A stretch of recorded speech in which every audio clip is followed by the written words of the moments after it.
It's a regular day in the city when suddenly, out of nowhere, a horde of alien monsters appears and starts attacking the innocent civilians. But all hope is not lost, for this city has defenders, and one of them is about to arrive.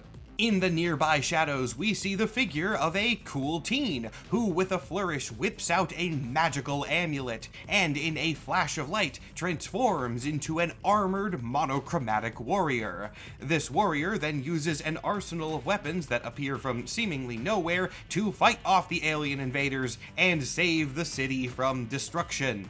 Who is this noble hero standing before you? Well, from that description alone, it could be any number of different Power Rangers. But no, this is in the Marvel Universe, and the hero in question is none other than Darkhawk. Darkhawk is a Marvel character from the early 90s, though honestly you probably could have figured out the era he was from on vibes alone without me telling you. He is a relatively obscure hero, never really rising above C-list in popularity, but he does have a group of dedicated fans, especially due to his status and frequent comparisons as Marvel's closest equivalent to a Power Ranger. If you know anything about Power Rangers and similar shows in the genre, you probably have a decent idea of how Darkhawk works already, but there's a lot more to him under the surface, actually quite literally. Darkhawk's powers are simple in concept, but really unique in actual application, making him a fascinating character to talk about. And sometimes a very confusing one, because, whoo boy, this character has gone through some shifts over the years. I'm going to need all the time available to me to discuss those shifts in detail, so I'll keep this intro short. Without further ado, let's talk about Marvel's premier tokusatsu hero, Darkhawk. Darkhawk first appeared in his own self-titled series from 1991, which does mean that the character predates 1993's Mighty Morphin Power Rangers and the rise of the Japanese tokusatsu genre in the United States. Despite the comparisons I'm going to be making in this entire video, Darkhawk is very solidly defended from being called a Power Rangers ripoff. We're first introduced to Darkhawk as mild-mannered Chris Powell, a student at Midtown High, which also happens to be the same high school that Peter Parker attended. Chris's mom was a district attorney, and his dad was a police officer, meaning that Chris himself was raised with a very strong sense of justice, especially in terms of the governmental systems that keep that justice in place. He looked up to his dad the most, seeing his father as a paragon of law and order and wanting to be just like him one day. This would not come to pass, however, as Officer Powell was awful. See, one day, Chris was watching his younger brothers when the two kids snuck away from him to go explore an abandoned amusement park. Chris followed, and by pure coincidence, stumbled upon a meeting between a crime lord named Philippe Bazan and several cops, including his father. It's clear from the meeting that these officers are on Bazan's payroll, taking bribes so that they just look the other way when it comes to the criminals' operations. To his very minor credit, Officer Powell does seem to have some change of heart during the exchange, but this leads to everything spiraling far more. He quickly gets knocked out during this ensuing chaos, but seeing his dad fall to the ground causes one of Chris's brothers to shout at him, and that gives away their position. So now all three of the Powell kids have to book it before these mobsters shoot them for witnessing their dealings. As they're running, Chris pulls down a metal shelf to cover their retreat, and in the process, discovers a weird crystal amulet, which he, for admittedly unclear reasons, decides to pick up. And the second Chris touches this strange object, he is immediately transformed into some sort of armored warrior. Chris has absolutely no idea what the hell just happened, but the weapons in this new whatever this thing is seem pretty instinctive, and he is able to fight their pursuers off, accidentally killing one of them in the process, which will matter for the tone of this comic going forward. With his brothers saved, Chris is able to use the amulet to power down and change back, and all three of them quickly leave the amusement park, where Chris finally has a chance to pause and think about all the weird things that just happened. He thinks back to something his father said years prior about wanting to find something he could use as an edge against crime. Of course, Officer Powell was never able to do that. He got beaten down by the system and turned dirty. But Chris, now he has whatever this amulet thing is. Maybe this is his edge against crime. And so Chris vows to do what his father could not as the superpowered vigilante Darkhawk. With that, Darkhawk's origin is pretty well established already. It is a very quick one. Issue 2 of Darkhawk already has Chris using his new powers to hunt down members of Bazan's gang, leading him into his first supervillain conflict against the Hobgoblin. Fortunately, this speedy intro is not poor writing, it is very much the intent. The fact that Chris has discovered this thing which lets him immediately be a superhero is kind of the point of the series, and the true nature of whatever Darkhawk is a central focus of the comic for quite a while. Chris would discover bits and pieces of how his abilities worked in the next several issues, but wouldn't get the full picture until about halfway through the series. And despite the deceptive simplicity of grab the amulet, turn into an armored super guy, Darkhawk's powers are very specific and really cool, so let's go into all the details.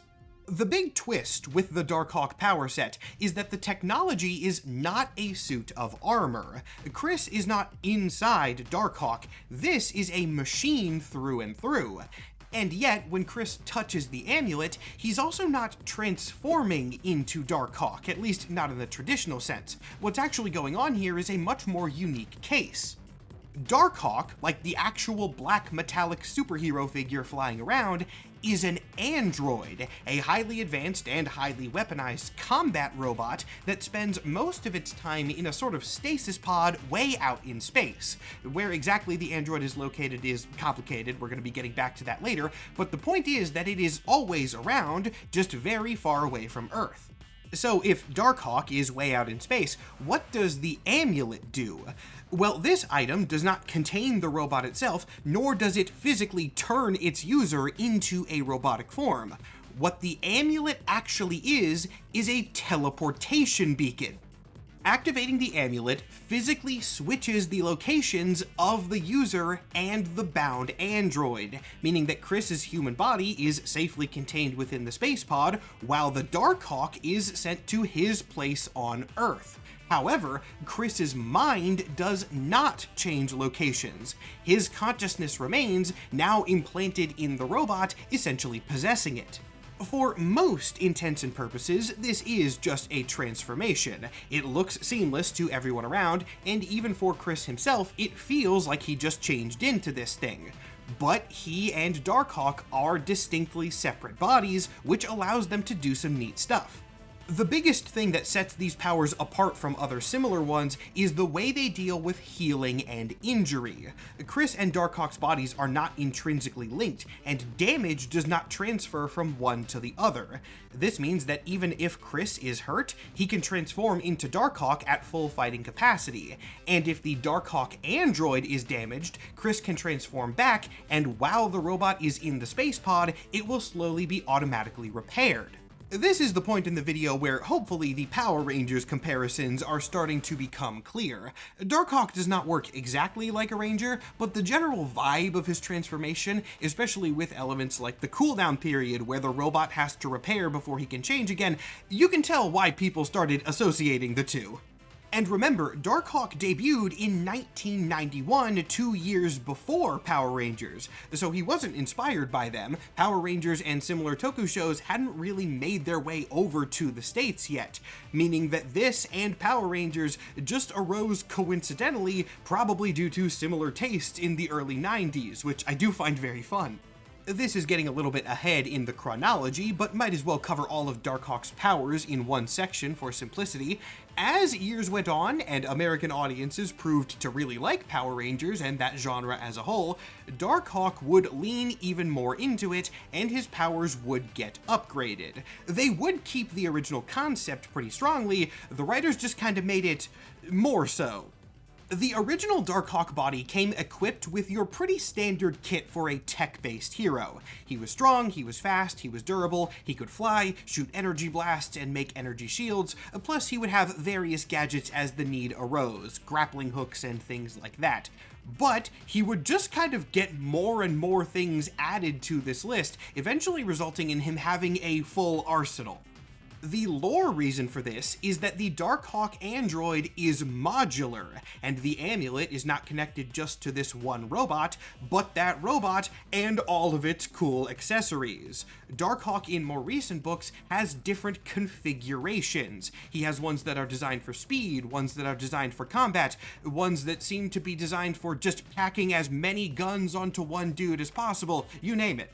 In a more recent series, Chris has even gotten his own Megazord equivalent in the form of a reconfiguration that just kind of pulls everything at once and extends the Darkhawk form out to spaceship size, though this state cannot be held together for very long. I love the Darkhawk powers. I think they are extremely cool, and while they do take several minutes to explain in detail, they're really not that complex when you get down to it. Chris can swap minds and positions with this cool robot, and then summon its weapons whenever he needs. It is a fantastic twist on the classic armored tech hero archetype, and once again, the Power Rangers comparisons should be pretty clear. In my mind at least, Darkhawk kind of occupies a midpoint between the Power Rangers and Iron Man, if that makes any sense. So now that we know how Darkhawk works, let's get back to his storyline. The original Darkhawk comic was pretty popular, running for a very respectable 50 issues that are fairly straightforward. Most of the comic is about Darkhawk fighting villains and discovering the origins of his powers, while also dealing with Chris's feelings towards his father and how he can use his new abilities to be a better crime fighter than his dad was. As that last plot point, and, well, his original tagline literally being an edge against crime would suggest, Darkhawk is kind of an edgy book, and given the reputation that 1990s superhero comics have, I do want to address how this series fit into those tropes. Darkhawk was thankfully released before 90s comics kind of became a parody of themselves, but he does successfully read as a sort of Spider-Man great power, great responsibility story updated for the audience at the time. Chris is a high schooler suddenly given powers much like Peter Parker, and also like Peter, he can be a silly guy. He will make jokes and quips while he's fighting, but Darkhawk is also, especially towards the beginning of the series, totally open to killing people. Hell, I mentioned earlier that one of Darkhawk's enemies dies fighting him in his first issue, and though this was an accidental death, it does set the tone going forward. Chris is willing to use lethal force, but the thing that makes this interesting is that it's not just pitched to the reader as him being cool and edgy. Like I said just a second ago, it is a power and responsibility story for the 90s. Darkhawk does very much address the question of how far superheroes should go for the cause of justice, and they use the Spider-Man parallels to their advantage. Peter shows up very early in the comic and talks to Chris about his brutality, and then later in the second half of the series, when Darkhawk is being more heroic, he has to deal with Venom, who encourages the brutality on the other side of things. Of course, it's nowhere near serious and edgy all the time. Darkhawk is still a fun book, and it is packed with silly transforming hero nonsense, which segues great into the main arc from this original series that we have to talk about, as it is the most important from this book to Darkhawk's story going forward. And also, somehow, it is the least important at the same time, which just bear with me and I'll explain what exactly that contradiction means. I have explained to you already how the Darkhawk powers work, but what I have not yet explained is where exactly they came from, and this origin would be revealed in Darkhawk issue 25. The Darkhawk android was a weapon commissioned by an alien crime lord named Darkhawk, and very importantly, the one that Chris is using is not the only android Bach had made. Yes, in another Power Rangers parallel, there is a whole team of Darkhawk androids, 5 others to be specific. At some point long in the past, Bok had captured a bunch of scientists, forced them to build these things, and then the scientists had used those very androids to rebel against him. Bok fought back with his own robot, but in the battle accidentally caused the destruction of his natural form within the stasis pod. This left the crime lord trapped within his own weapon, as the rest of the amulets were lost in space. One of them later ended up on Earth, where Chris found it, and since this also happened to be the best and coolest and strongest of the androids, Bok would make his way to Earth as well, so that he could transfer his mind into that one instead. This is a clear setup for a nemesis character, evil version of the hero and all that, but there is one problem with it, and I'm going to turn it into a game. The comic does not call Dargon Bok by his real name all the time. He has a supervillain codename. But he is again an evil version of the hero trope. And the most typical signifier of that is to put the word dark in the name somewhere. That is not going to work the best in this case, though. They're not calling him Darkhawk, so the writers are going to have to come up with something else. That's going to be the game. If you want to play this little bit of trivia, comment down below what you think the name of Darkhawk's original nemesis is. I'll give you a second to think. Pause the video if you need more. All right, everybody ready? Okay, here we go. There's a lot of good options out there, right? Lighthawk is the most obvious, but maybe not the best for an evil guy. Voidhawk was one my friend suggested when I posed this question. That sounded pretty cool. But no, the correct answer for the name of Darkhawk's nemesis is Evilhawk. So they just kind of took the first thing that came to mind, I guess. Evilhawk actually ends up destroying the Darkhawk android entirely, but of course, this does not kill Chris, and instead, it results in Chris's human body waking up in the stasis pod, where he discovers where he's been going this entire time. It turns out that the Darkhawk android is on a spaceship operating out of a pocket dimension called Null Space. This ship is where the Darkhawk androids were originally created, and it is now run by a sentient AI that is, in fact, not an artificial intelligence per se, but the mind of one of the original scientists who has transferred his consciousness not into one of the androids, but into the ship itself. From here, Chris gets the android repaired, and then he goes back and defeats Evilhawk, all the stuff that you would expect, but keep this in your head for later as the origin of the robot itself. Commissioned by an alien crime lord, he then got stuck in one of the robots, became a nemesis, and then Chris learns that his base of operations, so to speak, is that guy's old spaceship in a pocket dimension, now run by a sentient AI that used to be a scientist. This is a rich fiction that I know I'm hitting very quickly, but there's a reason for that, so just hold on to it. At this point, we're going to skip all the way to the end of this original Darkhawk comic. Now that Chris knows what his powers are and where they came from, most of the second half of the series is about that dynamic getting extremely messed up. Chris has an arc where he and the android split into separate but independently sentient entities, and then right at the end, they re-merge with each other into a new status quo. The last issue of the comic is a big climactic finale where the ship that contains the androids gets taken over and attacks New York City, also bringing with it a new evil Darkhawk figure, though this guy has the much more successfully intimidating name of Overhawk. Then, in the last couple of pages, it is revealed that Chris and Darkhawk's merging has made the amulet no longer necessary. They are now one being completely, and the transformation between the two is instantaneous, with none of the body swapping stuff. This, to me at least, is kind of disappointing. The body swapping was the part of Darkhawk's powers that made him more unique, and they kind of just get rid of that right at the end. But don't worry, this is not going to be the lasting status quo. It's going to get dropped very quickly. Darkhawk would get a few cameo and team-up appearances over the next couple years, but his next protagonist role would be in a 2007 comic called The Loners. The Loners is... I'm not going to call it a bad comic outright, but it is definitely not for me. The pitch of this comic is that it's about a support group for former teen heroes who became addicted to using their superpowers. The book is as emo as it sounds, and I personally do not like it.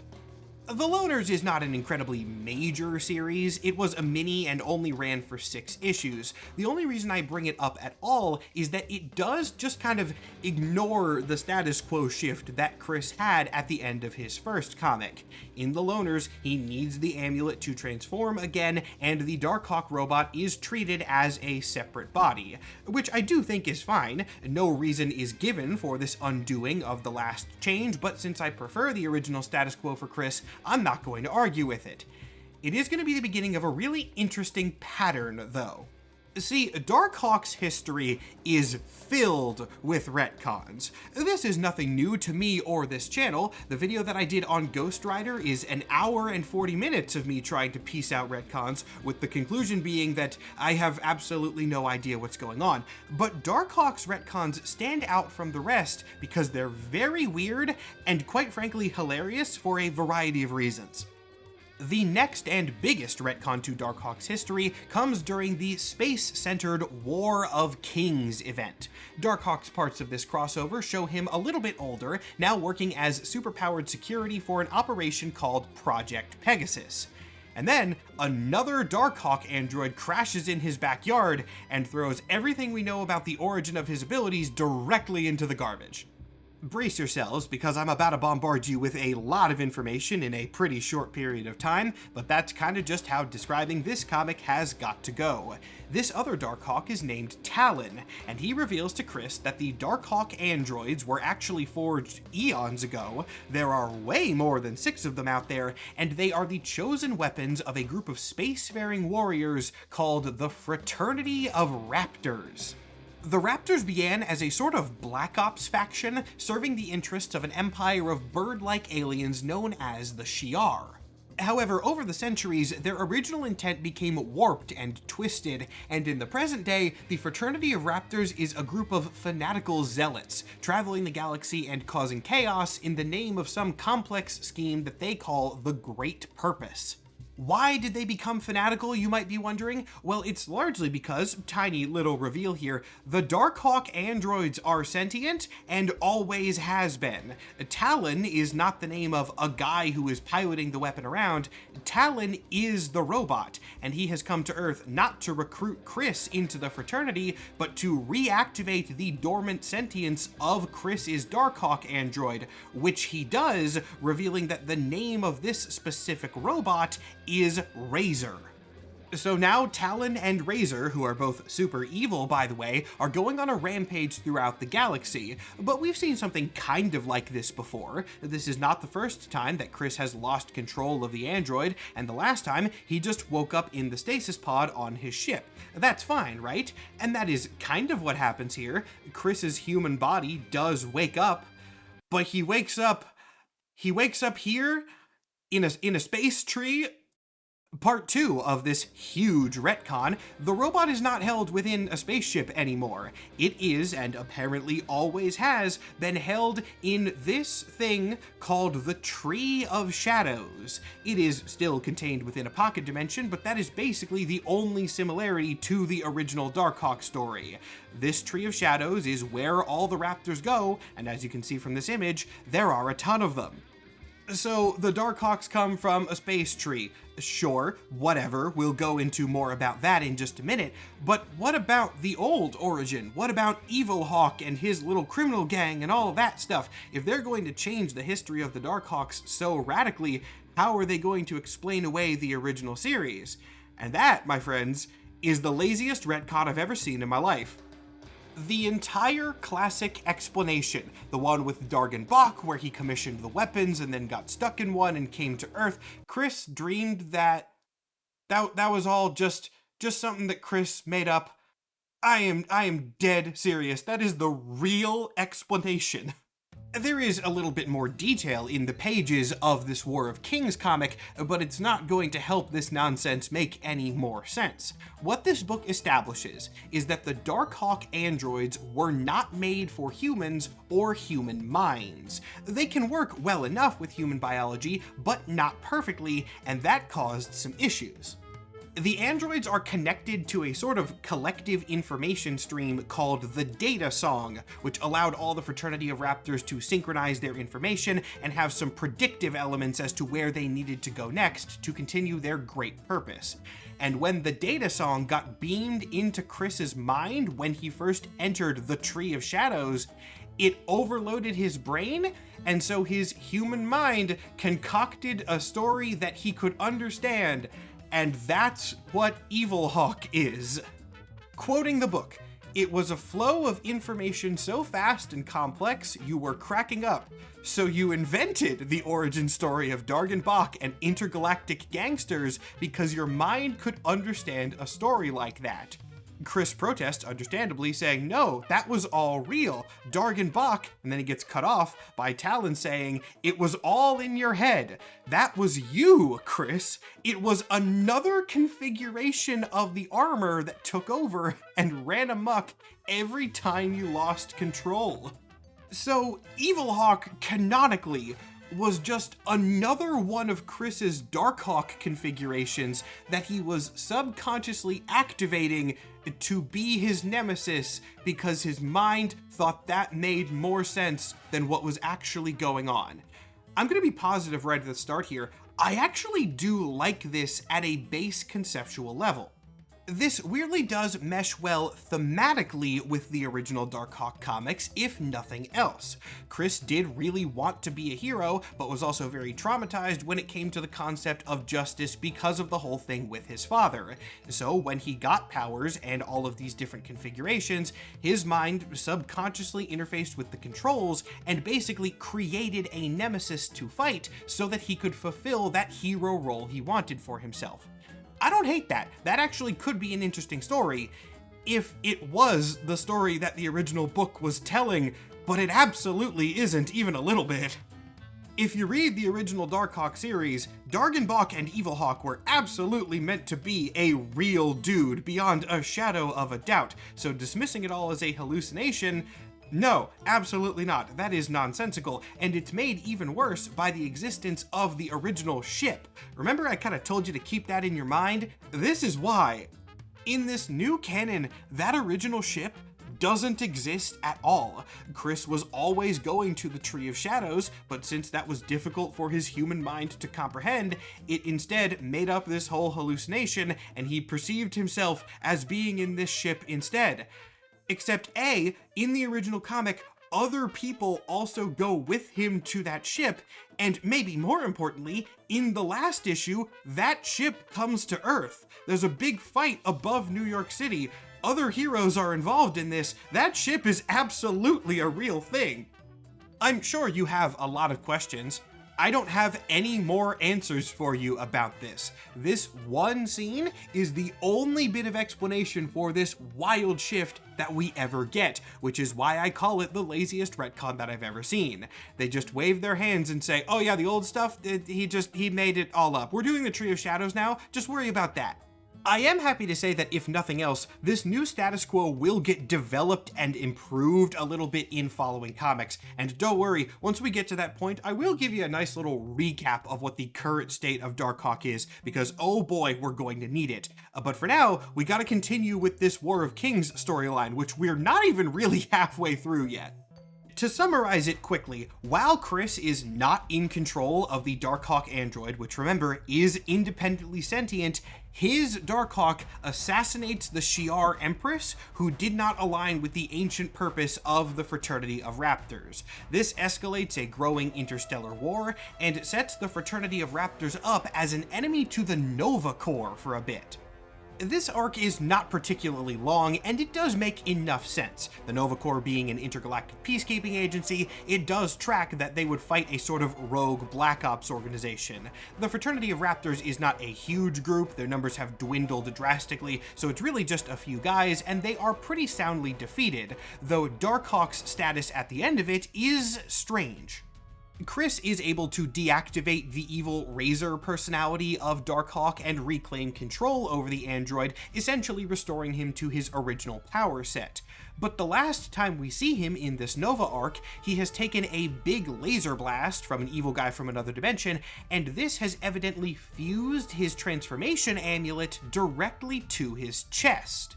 It is unclear exactly where this is intended to go because, like I just said, it's his last appearance in this arc. But if I had to guess, it seems like it's trying to connect Chris and Darkhawk more directly, like what happened in the original series. The amulet is now fused to him, so it seems like him and Darkhawk are one being again. And then, his next appearance has nothing to do with this.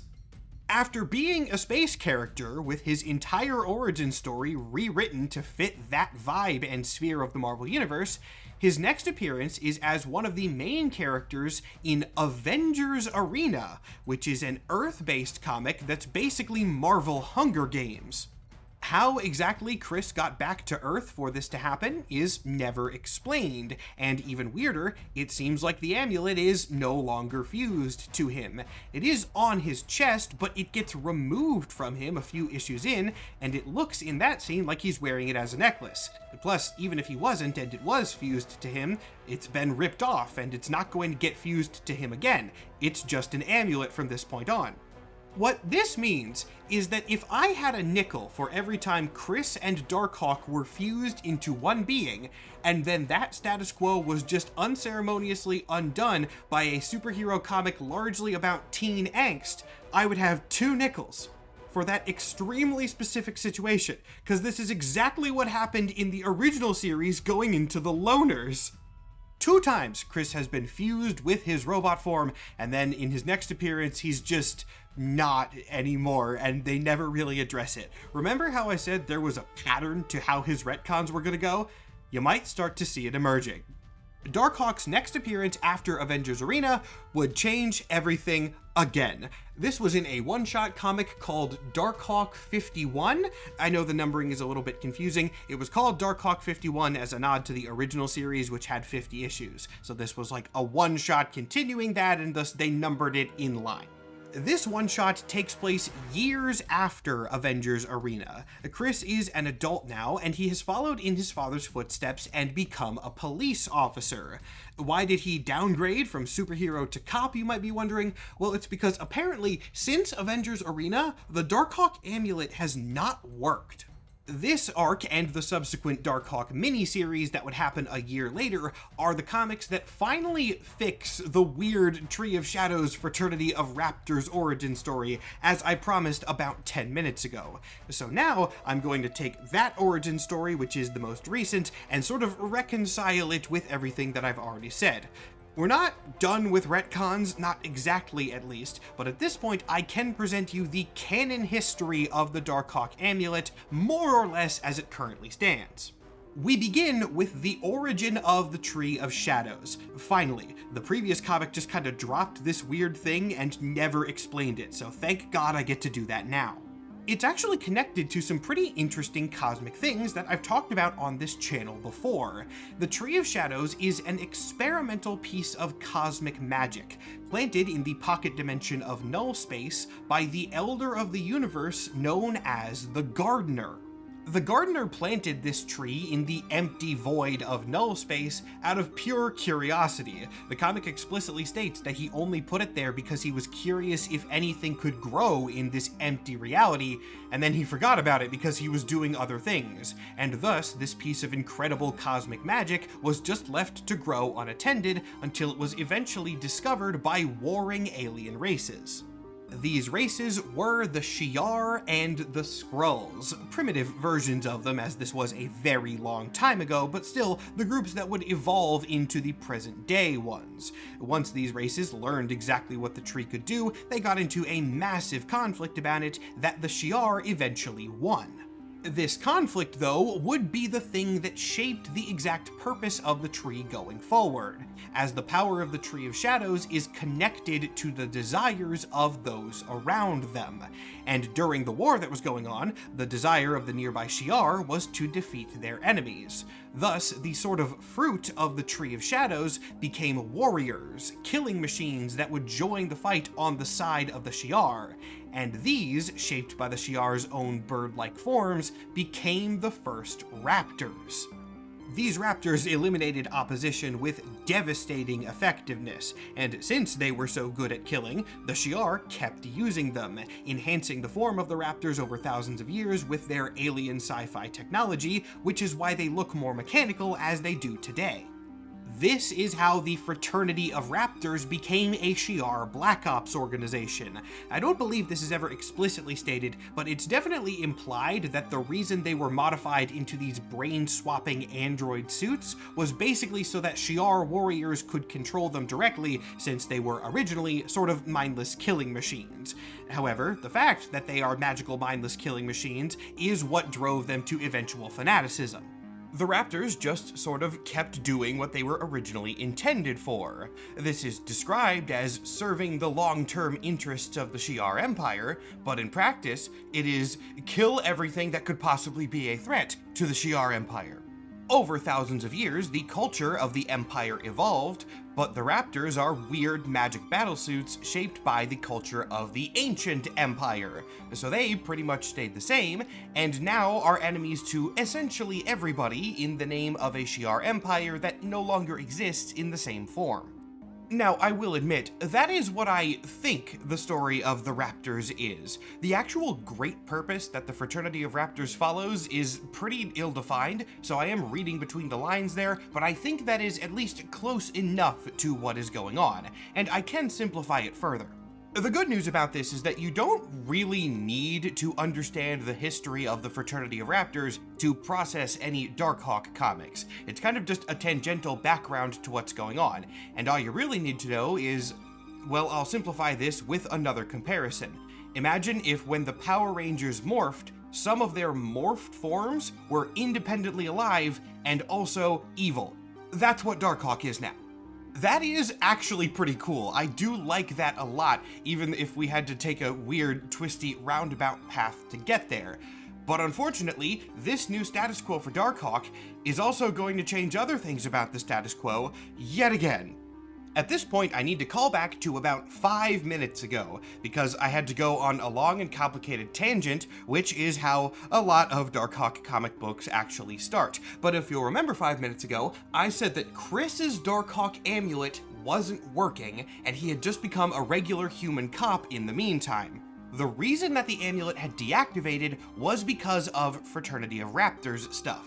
After the Fraternity had been defeated by the Nova Corps a few years prior, some of them remained and had been trying to restructure their order from the ground up. They were being opposed, however, by Razor, which, if you'll recall, is the name of Chris's Darkhawk android. Like, that is the independent personality of his morphed form. Razor used to be part of the Raptors, but then ended up having a change of heart, or change of power cord or something, I don't know, and going against them. That's why he wasn't coming when Chris called him using the amulet. He was off doing his own things and was resisting the teleportation. Eventually, though, Razor realizes that he needs Chris to be fully effective against the other Raptors, and so he goes back to Earth to rejoin with his other half. And rejoin he does in a very literal way, because this comic yet again merges the forms of Chris and Darkhawk for, I believe, the third separate time. There is at least a good reason for it this time. Since Razor is now fighting the rest of the Raptors, he has been barred from the Tree of Shadows and cannot return to his stasis pod. This then changes the mechanics of Chris's transformation, which are laid out pretty clearly. It seems that now, in this status quo, the amulet is the transformation vector, but the transformation is very literal. When Chris turns into Darkhawk, his human body is broken down and atomized and then restructured into the Darkhawk android, and then when he changes back, that same process happens in reverse. This is a huge step towards Darkhawk just basically being a Power Ranger. I mean, he is kinda straight up morphing in this status quo, but despite the power set being a little less unique, the series this takes place in is very fun.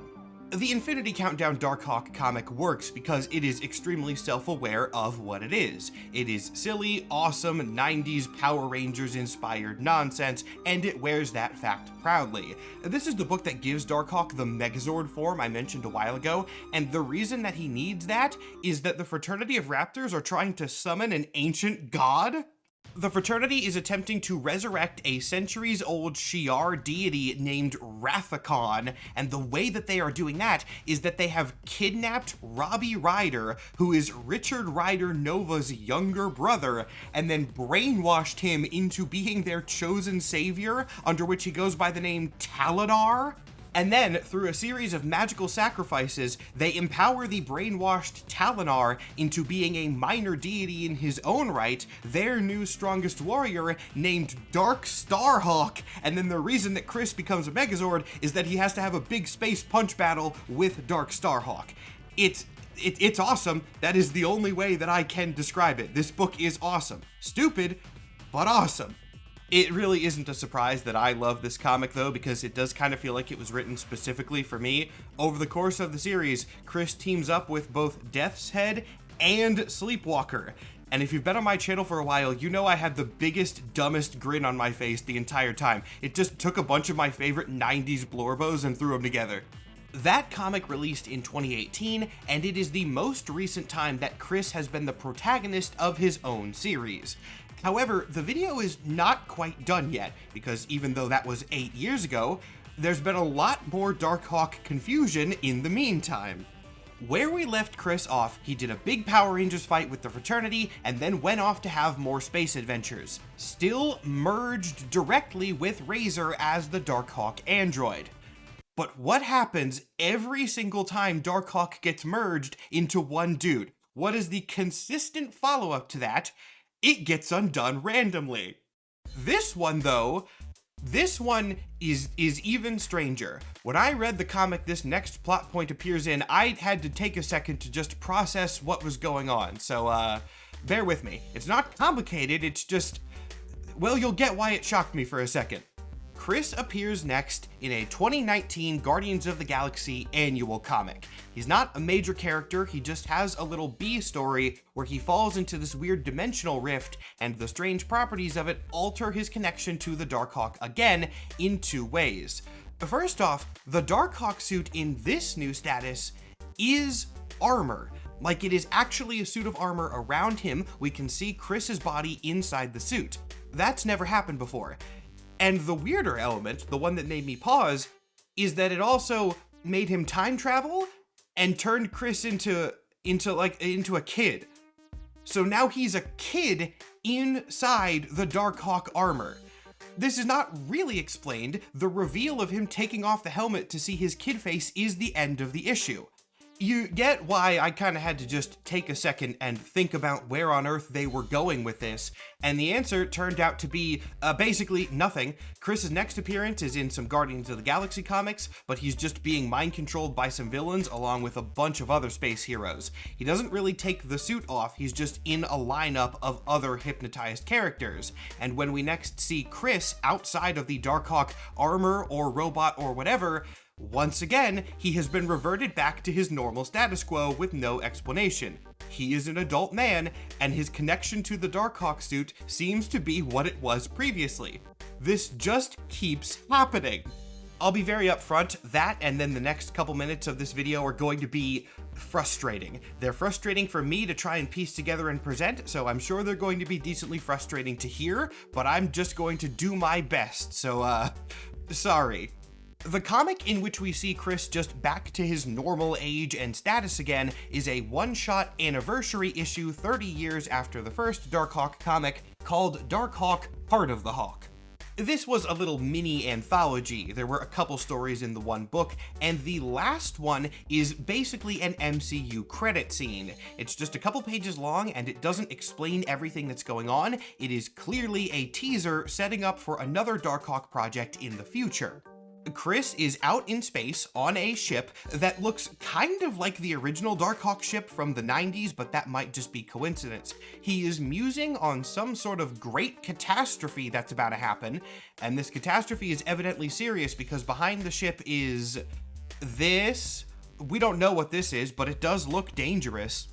He talks about something called a shadow war and refers to whatever this is as, I don't know, a rift, a portal. He talks about things coming through it, but never says anything more specific. And then he takes his Darkhawk amulet and sends it into a different portal, apparently shooting it off through space to someone else.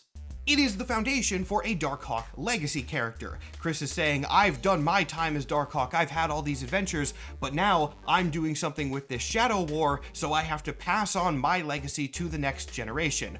Whoever you are, whoever finds this amulet, you're going to be the next Darkhawk, and I hope that you can avoid some of the mistakes that I made. And then the amulet is gone, and we don't see where it ended up. Hopefully you understand what I mean when I call this basically an MCU credit scene, because that is really all that the book is, and it appears to be followed up on in a subsequent miniseries just called Darkhawk, but this one is not about Chris. The star of the new Darkhawk series is a human teenager from Earth named Connor Young. Connor is a gifted high school athlete with a lot of college prospects, but then he develops multiple sclerosis, which throws his whole life out of whack. Then one day, a weird amulet from space crashes near him, he picks it up and is transformed into a cool cybernetic warrior. This comic plot-wise is very much a reboot of the original Darkhawk. The powers work the same, he switches places with a robot and there's nobody in the suit, he even teams up with Spider-Man again, but since it is the Legacy version, he teams up with Miles instead of Peter. I actually do like this book in a vacuum at least. It is written as an intentional entry point to the character of Darkhawk, so it doesn't need a lot of setup to understand, and it takes the robot body swapping angle and uses it as an effective plot device to tell an interesting story about Connor's chronic illness. The book is good, but unfortunately, little elements of it do throw Darkhawk lore into a blender again. Remember, the last time we had seen the Darkhawk amulet before this was Chris, somewhere out in space, sending it off who knows where and giving a speech about the next generation. So presumably, the one that Connor gets is Chris's amulet. But we actually aren't sure if that's the case or not. It's never explicitly said, and the way that the book ends just throws more confusion onto that topic. I'm gonna spoil the last pages of this relatively recent comic here, but only the lore, not the plot, so whatever, it's fine.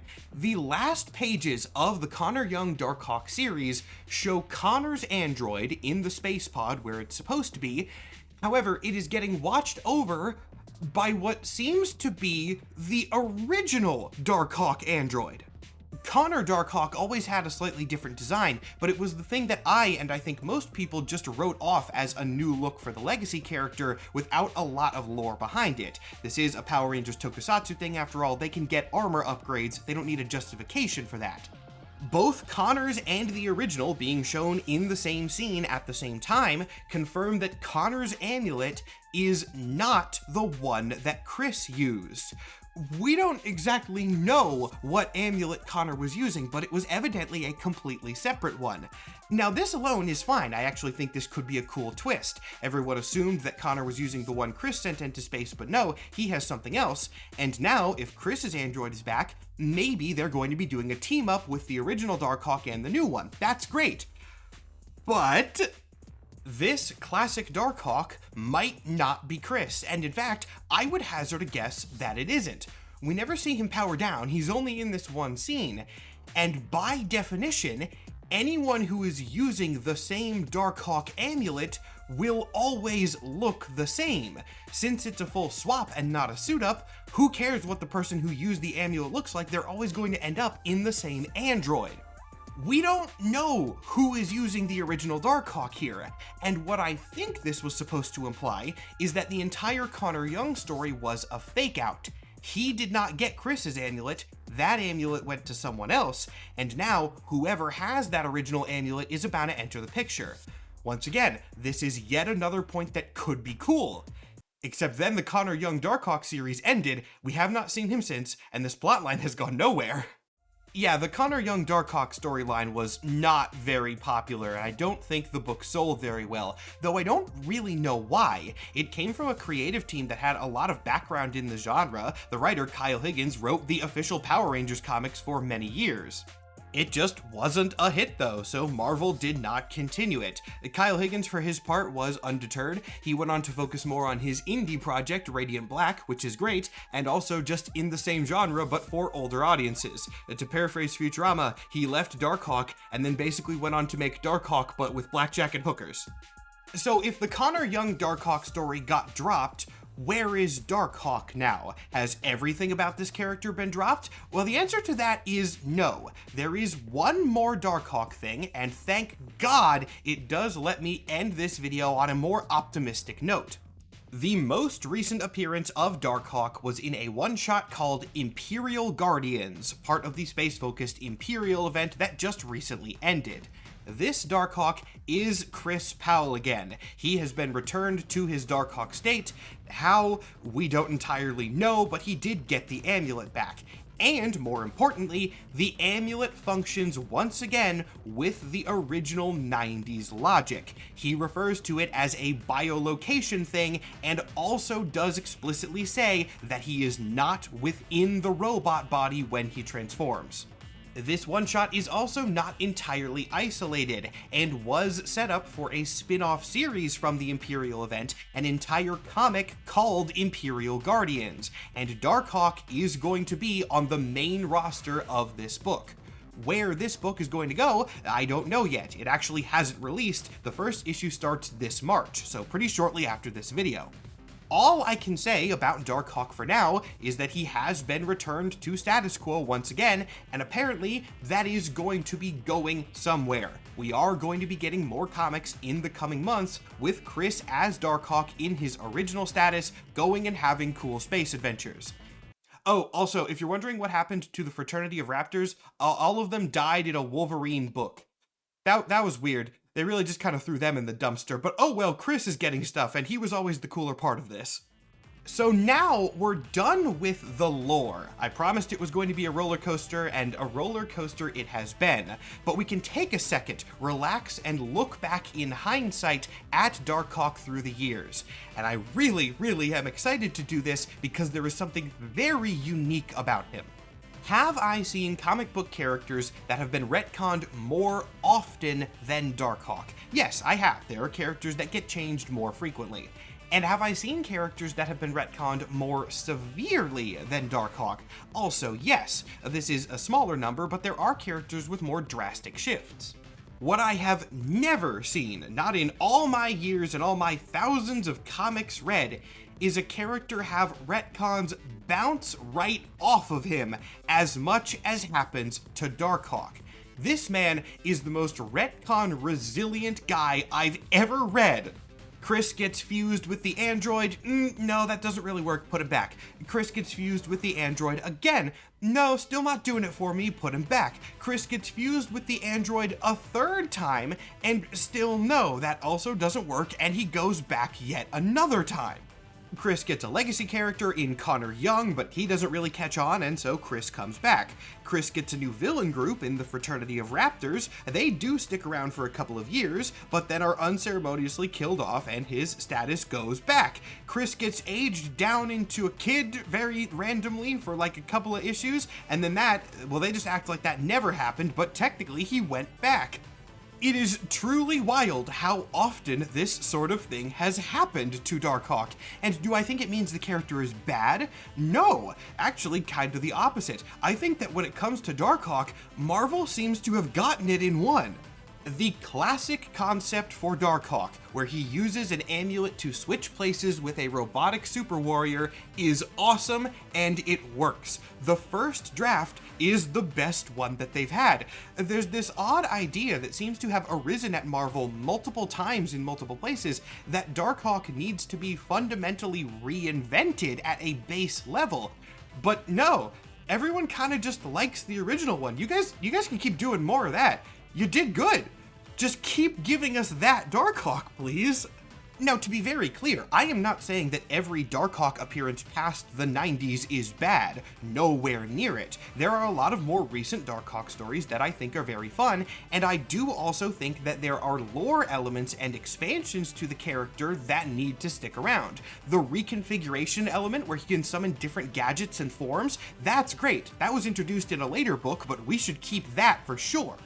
It seems to have been proven time and time again that the most simple version of Darkhawk is the best. There's no need to overcomplicate him, and there's nothing wrong with that.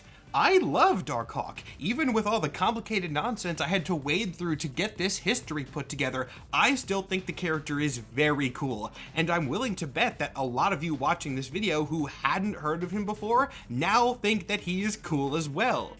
I don't know where exactly Chris and Darkhawk are going in Imperial Guardians and beyond. If the pattern of the last several years holds, he's going to get a lot of complicated new lore and then be fused and unfused from the android about 10 more times. But whatever the status ends up being, I feel confident in saying that he will always bounce back to the Darkhawk that I know and love, and so I'll be here for it. Thank you all so much for watching. I do hope you enjoyed and were able to follow this one. The constant back and forth on Darkhawk was a challenge to present, so I hope it made sense, and if it didn't, well then, you just kind of got the accurate experience of what reading the books over the years was like. A quick announcement, as always, I have a Patreon. If you go check that out, you can find early and ad-free access to all of my work, as well as an exclusive video on there every month. There are 5 hours of exclusive content on there and counting. My username on Patreon is the exact same as it is here. There's also a link to that in the description of this video and on my channel page. It's very easy to find. An extra double thank you to everyone who already supports me over there. It really does help me keep making these videos for you guys. Also, shout out to Ruben Perez, the artist who draws the character that's been talking at you for the last almost an hour. God, this video ran way longer than I was expecting, but there were so many weird little details that I had to cover. I guess I should have expected it. Anyway, point is that I survived, and maybe my next video topic can be something that's a little bit more straightforward. Or not, knowing how these usually go, it won't be, but that's what a lot of you are here for, so it'll be entertaining either way.